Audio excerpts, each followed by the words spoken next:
Welcome to today's deep dive. We're getting into something incredibly unique today.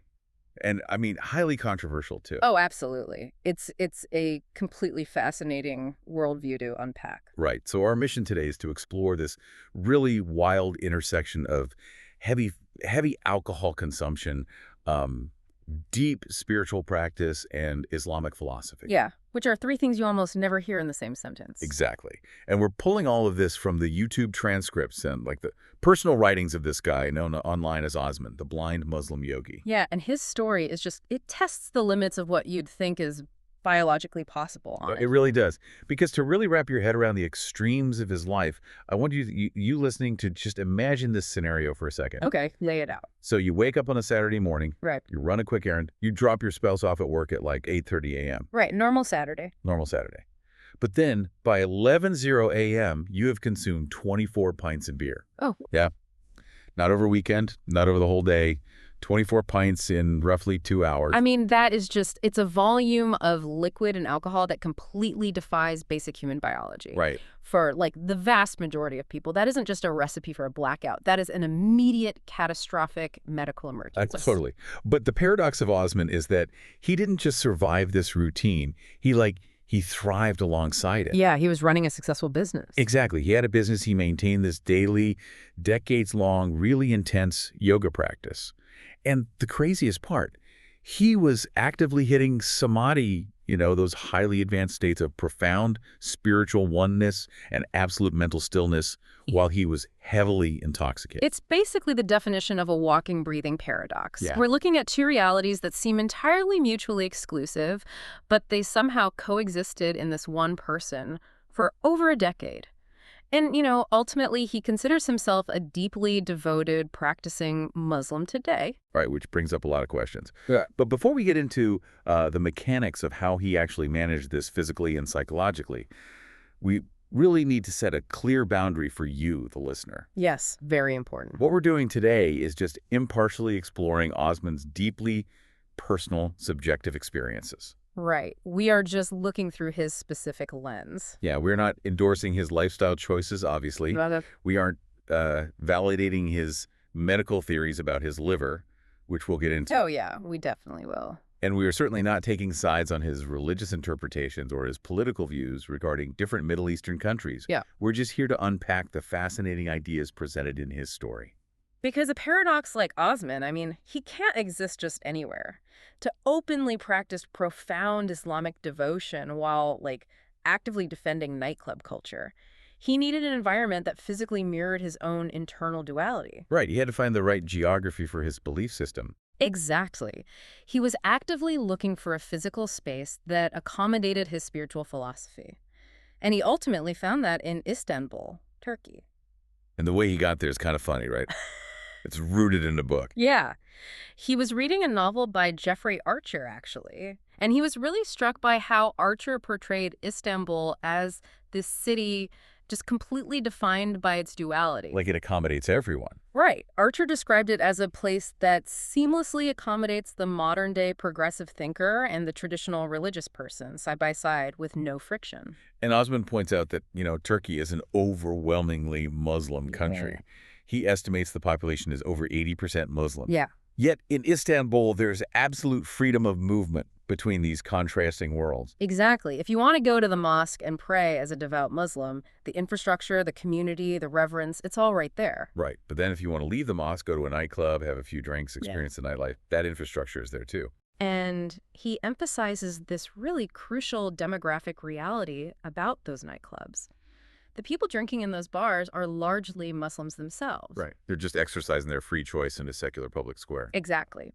And Osman sharply contrasts this whole environment with his experience living in Dubai. Yeah, he has some strong opinions on Dubai. He does. He views Dubai's approach to public religion as a form of extremism, actually. He specifically brings up the rules around the holy month of Ramadan, right? Yes, yeah. In Dubai, eating or drinking in public during Ramadan is a punishable offense. You could face fines or even jail time. Which, according to him, is wild because of the demographics of the city. Right. He estimates that Dubai is like an 80% expatriate city and maybe only 50% Muslim. Yet this strict religious observance is legally enforced on the entire public square, regardless of what your personal faith actually is. So he's really highlighting this massive tension between, like, state-enforced religious observance and personal spiritual autonomy. Exactly. His point is that when a state mandates a religious practice, the act of observing that practice loses its spiritual weight for the individual. Right, it's just compliance. Listening to this, it feels less like a strict legal code and more like a spiritual a la carte menu. Oh, I like that analogy. Yeah, like in Dubai, according to Osman, everyone is basically forced to wear the exact same uniform in public. Right. But in Turkey, you have the a la carte menu. You walk into the cafeteria and put exactly what you want on your spiritual tray. Yes. But, I have to push back on this slightly because Osman mentions later that he actually quit drinking entirely when he reverted to Islam at age 38. He did. So if he's a devout Muslim who actively chooses not to drink anymore, why is he so incredibly passionate about defending the existence of nightclubs and bars in an Islamic country? Because for Osman, the value of faith is completely nullified if it isn't freely chosen. Oh, interesting. Yeah, the existence of the nightclub is precisely what makes the choice to go to the mosque meaningful. Right, because you had the option to go the other way. Exactly. If the nightclub is outlawed and the mosque is your only legal option, then going to the mosque is just compliance. It's not devotion. Wow. Okay, that makes sense. And this deep, unyielding belief in free will really brings us to the core of his theological worldview, which is actually based on this huge linguistic argument he makes about the Quran itself. Right. The language aspect is so crucial here. So Osman is originally from South Africa. He's a native English speaker. Yeah. And he takes massive issue with how the Arabic word haram is typically translated into English. Because in almost any standard English translation of Islamic texts, the word haram is translated directly as forbidden. Right, forbidden. But Osman argues that translating it as forbidden is fundamentally structurally incorrect. Which is a huge claim. It is. He believes the true translation of haram should be harmful or like substantively harmful. And this isn't just some casual semantic debate for him. No, it completely changes the framework. He grounds this argument in a very prominent verse from the second chapter of the Quran, Surah Baqarah, which explicitly states there is no compulsion in religion. No force. Right, no force.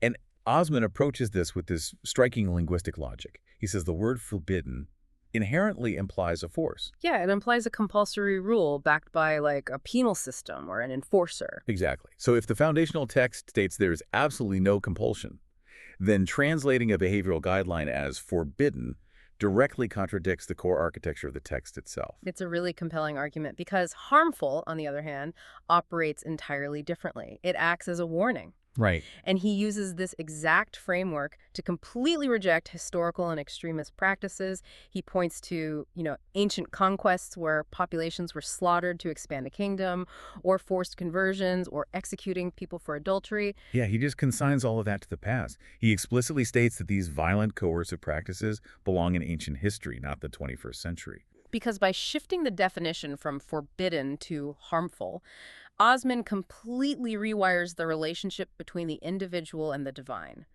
Religion stops being this legalistic system of crime and punishment. Wait, but if we treat divine doctrine like, say, a Surgeon General's warning. Right, like on a pack of cigarettes. Yeah. If God is essentially saying, hey, this will severely harm you, but ultimately it's your call, doesn't that completely strip away the concept of divine authority? Yeah. I mean, if there's no penalty, why follow the rule at all? Well, his argument is that it replaces blind obedience with personal accountability. Oh, okay. You aren't avoiding a behavior because you're terrified of a cosmic police force striking you down. You're avoiding it because you trust that the architect of your human body knows exactly what damages it. So it frames faith as a protective, nurturing system rather than a punitive one. Exactly. It's protective. But, and this is the crazy, but leads to the obvious question. What happens when someone looks at that divine warning label, completely acknowledges it, and then wildly, unapologetically ignores it? Oh, yeah. Because Osman's personal history with alcohol before he reverted to Islam is just staggering. It really tests the absolute limits of human physiology. When he talks about his drinking days, He is remarkably candid. Yeah, he didn't drink for the taste or like the social experience. He drank for sheer overwhelming quantity. He self-identifies as a former party animal. Yeah. And the routine he describes, it requires some mental unpacking to even believe it's real. It really does. So Friday nights were the standard boys' night out. Right, which involved sitting around massive kegs of draft beer. But beer alone couldn't get him to the baseline of intoxication he was looking for. No, of course not. So for every single beer he drank, he would consume between 3 to 7 shooters, straight shots of hard liquor. And that Friday night binge was literally merely the warm-up for the weekend. Yeah. The Saturday morning routine is where we see the transition from heavy social drinking to this profound, almost mechanical consumption of alcohol just to regulate his nervous system. Now let's walk through that Saturday morning because it blows my mind. Yeah, let's do it. He wakes up with what has to be a world-ending hangover. He drives his ex-wife to her job at a bank, dropping her off around 8:30 a.m. And the friction here is intense because he is actively hiding the scale of his drinking from her. Right. So by 9:00 a.m., he's at the liquor store buying a flat of 24 pints of beer. 24 pints. 24. He drives to a secluded spot, and over the next 2 hours, he polishes off all 24 pints. That is roughly 3 gallons of liquid and alcohol. Which is insane. He throws the cans in a public garbage bin to destroy the evidence, and by 11:00 a.m., he's ready to pick his wife up, pretending everything is perfectly normal. I mean, just to consume that much liquid in 2 hours, let alone alcohol, requires overriding your body's natural gag reflexes and satiation signals. Completely. And his weekend wasn't over. Saturday afternoon involved barbecuing with a friend where they would split 2 750-milliliter bottles of whiskey. And then during the week, he ran his own business, and the stress of that responsibility drove his daily evening routine. Every single night, he would pull a bottle of frozen vodka or whiskey from the freezer and drink half of it neat. Half a bottle. Every night. Yeah. That was his self-described sweet spot, to draw the tension out of his muscles so he could sleep. The sheer dissonance of running a business, managing a marriage, and hiding a daily half-bottle of vodka habit is mind-boggling. It raises some really serious questions about the nature of addiction, actually, because Osman hired a business coach who happened to be a qualified counseling psychologist. Right. And he laid out this exact drinking routine and asked the psychologist point blank, "Am I an alcoholic?" And you would think the answer is an immediate, resounding yes. Right. But the psychologist's evaluation introduces this really crucial nuance in how we view substance abuse. How so? Well, based on psychometric testing and just observing Osman's life, the psychologist concluded he was not technically an alcoholic in the clinical sense of having a chemical dependency that completely incapacitates you. Okay, wait. Yeah, he wasn't missing work. He wasn't defaulting on his responsibilities. Instead, the psychologist categorized him as a highly functional abuser. A functional abuse? Exactly. He was someone who severely abused alcohol to cope with stress, but he retained the cognitive control to maintain his life structure. Wow. So he could hold the facade together. Yeah. But Osman himself doesn't actually credit his willpower for his survival, does he? No, not at all. He attributes his ability to process that absurd, toxic load of alcohol directly to his 50-year yoga practice. Yes. And this is where his narrative pushes into some really fascinating, highly unconventional territory. Yeah, we're looking at the coexistence of extreme physical toxicity and profound spiritual discipline. Because he claims that during these heaviest drinking years, he was regularly experiencing samadhi. Right. And again, he's reaching these states of absolute transcendent mental clarity while technically heavily intoxicated. How does he explain the biology of that? Well, Osman theorizes that his body and mind could handle the massive alcohol intake because his yoga practice literally altered his physiology. Okay. Mentally, he argues that decades of deep meditation expanded his cognitive capacity.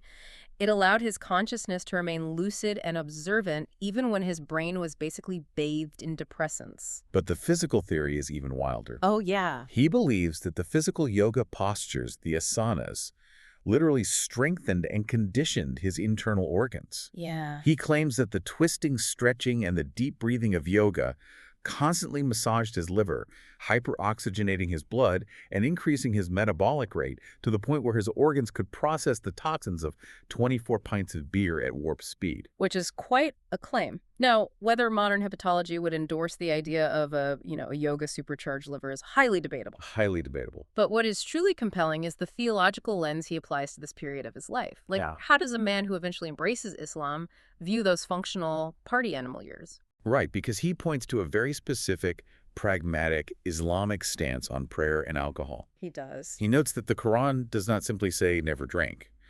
The specific instruction he focuses on is don't pray when you are drunk. Exactly. And his interpretation of that instruction just completely strips away the moral panic. He reads it as highly practical advice. Like what? Like, if you are going to engage in the chaotic energy of a party, go do that. But do not bring that chaotic, intoxicated energy into the sacred space of prayer. Sober up, flush the toxins out of your system, regain your cognitive baseline, and then approach the divine. But he also tackles this very famous, much stricter tradition in Islam regarding alcohol, right? The 40 days rule. Yes, the 40 days rule. So Okay. tradition states that if a person consumes alcohol and gets drunk, their prayers are not accepted by God for 40 days. And the standard orthodox interpretation of this rule is almost entirely punitive. Right. It's viewed as a divine penalty. You broke the rule, God is angry, and therefore God is going to withhold the spiritual rewards of your prayers for over a month as punishment. But Osman entirely rejects that punitive model. Completely. Applying his harmful over-forbidden mindset, he interprets the 40-day rule through a strictly biological and neurological lens. Yeah, he argues that God isn't stubbornly sitting on a throne, crossing his arms, and refusing to listen to you. Right. Instead, it is all about the mechanics of the human nervous system. He explains that the human body is constantly seeking homeostasis, right? It's constantly seeking calm and stress relief. And alcohol provides a very specific type of relief, Exactly. It provides an intense, immediate, incredibly loud chemical calm. while prayer and meditation, on the other hand, provide a very subtle calm. Right. So according to Osman, when you flood your system with heavy amounts of alcohol, the chemical residue stays in your cellular memory. For those 40 days, your physical body and your nervous system are chemically attuned to that loud, overwhelming, artificial relief. Yeah, because your baseline has been artificially spiked, you are physically and neurologically unable to feel or appreciate the subtle, quiet, delicate benefits of prayer. So it's a sensory override. It has nothing to do with divine punishment. Your nervous system simply cannot register the subtle piece of devotion because it's still reverberating from the sledgehammer of the chemical calm. Exactly. It's kind of like walking out of a heavy metal concert. Oh, perfect analogy. Right. You leave the arena and your ears are ringing so violently from the sheer decibel level of the noise that you physically cannot hear a beautiful, unamplified acoustic guitar being played right next to you on the sidewalk. Yeah. The guitar player isn't hiding the music from you as a punishment for going to the concert. You have just temporarily deafened yourself to the subtle frequency. That is exactly it. That captures the biological mechanics of his theory perfectly. And realizing this profound difference between the loud and the subtle is ultimately what changed his life trajectory. Because he hasn't touched a drop of alcohol since the day he embraced Islam at age 38. And he also quit smoking cigarettes like 17 years ago. Yeah, he quit because reading the warning labels of his faith, he recognized that avoiding these substances is a major recommendation for achieving genuine health and spiritual clarity. He experienced the absolute extremes of the loud chemical calm, recognized its limitations, and eventually chose the subtle calm of prayer over the vodka in the freezer. But the defining element of his story is that he chose it. Right. It wasn't forced upon him by municipal law or a fear of being jailed or a terror of divine retribution. He lived through the extremes of ignoring the warning label, processed the damage, and then freely, autonomously made the choice to seek the subtle calm. Which perfectly closes the loop on why he values the duality of Istanbul over the rigidity of Dubai. Exactly. If you do not have the freedom to walk into the nightclub and choose the loud chemical calm, then choosing to walk into the mosque to find the subtle calm loses all of its personal spiritual power. Devotion requires the freedom to walk away. It really does. So man, where does this leave us? Today, we have walked through a truly unprecedented life story. We really have. We unpacked Osman's linguistic shift of the word haram, from a punitive forbidden to a protective harmful. We explored his absolute rejection of religious compulsion. We ventured through the baffling biology of his functional, 24-pint Saturday mornings. Still can't get over that. And we explored his fascinating neurological theory on why the loud chemical calm drowns out the subtle spiritual peace. It is a powerful reminder that human beings are capable of holding massive, seemingly impossible contradictions. Sometimes the most nuanced spiritual insights come from those who have lived at the furthest, most chaotic edges of the physical world. Absolutely. And that leaves us with a final thought for you to ponder. Okay. Osman's theory about chemical calm versus subtle calm was specifically focused on alcohol and Islamic prayer. But let's lift that framework for a second and apply it to the modern secular world we all navigate every day. Oh, that's interesting. Because we might not be drinking a half bottle of neat vodka every night to relieve stress, but our modern environment is constantly bombarding our nervous systems with extremely loud chemical stimuli. Right. Think about the endless doom scrolling on social media. Oh. The constant engineered dopamine hits of push notifications, the hyper-palatable sugar in our food, the binge watching of incredibly tense television shows just to unwind. It's all loud. It is. If Osman is right, if the human body will always naturally prioritize a loud, immediate chemical relief over a quiet, subtle peace, Right. how many of our daily, socially acceptable modern habits are acting like that heavy metal concert? Wow. How many of these behaviors are secretly, consistently deafening you to your own version of subtle calm without you even realizing it? It really forces us to ask what kind of baseline peace we might be entirely missing out on simply because we have allowed our nervous systems to become too loud to hear it. Exactly. Are you actively choosing the noise, or have you just forgotten what the quiet sounds like? Thank you for joining us on this deep dive. Keep questioning the labels, keep seeking out the nuances, and whatever your environment looks like, we hope you find your own balance between the noise and the subtle calm. See you next time.